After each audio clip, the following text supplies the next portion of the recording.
গোবিন্দ ঘোষ ছিলেন শ্রী চৈতন্যদেবের অন্যতম পার্ষদ। একবার বৃন্দাবন যাওয়ার পথে চৈতন্যদেব মুখশুদ্ধি চাইলে গোবিন্দ ঘোষ এক বাড়ি থেকে একটি হরিতকি চেয়ে এনে মহাপ্রভুকে তার থেকে এক টুকরো দিয়ে বাকি রেখে দিলেন।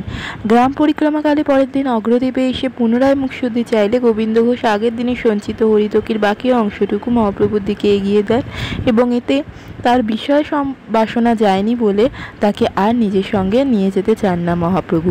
এতে গোবিন্দ ঘোষ অজরে কাঁদতে থাকলে মহাপ্রভু তাকে সেখানেই গৃহজীবনযাপন করার এবং এক বিষ্ণু বিগ্রহ স্থাপন করে সেখানে তার সেবা করার আদেশ দেন। গোবিন্দ কোষ্ঠীবাদরের মতান্তরে ব্রহ্মশিলা নির্মিত গোপীনাথ বিগ্রহের প্রতিষ্ঠা করেন এবং সেখানে সাধন ভজন করতে থাকেন। পরবর্তীকালে বিবাহ করেন এবং বৎসরান্তে একটি সন্তানের জন্ম দিতে গিয়ে তার মৃত্যু হয়। গোবিন্দ তার মাতৃহারা শিশুকে মানুষ করতে থাকেন এবং একই সঙ্গে পুত্ররূপে গোপীনাথের সেবাও করতে থাকেন।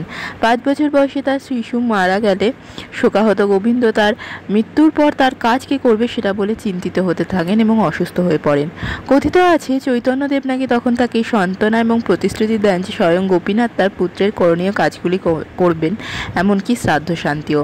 কোনো এক বারণী উৎসবের পূর্বে চৈত্র মাসের একাদশী তিথিতে ঘোষ ঠাকুর ইহলোক ত্যাগ করলেন এবং সেদিন গোপীনাথ বিগ্রহের চোখে বিন্দু বিন্দু জল দেখা দিয়েছিল।